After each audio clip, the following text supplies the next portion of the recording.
हनुमते रुद्रावताराय सर्वशत्रुसंहरणाय सर्वरोगहराय सर्ववशीकरणाय रामदूताय स्वाहा।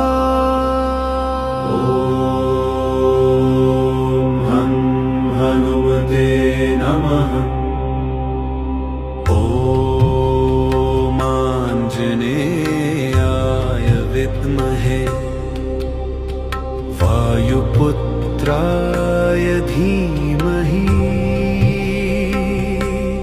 तन्नो हनुमत् प्रचोदयात्।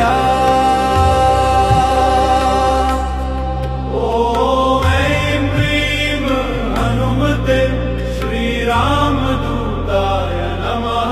ॐ श्री संकटमोचनाय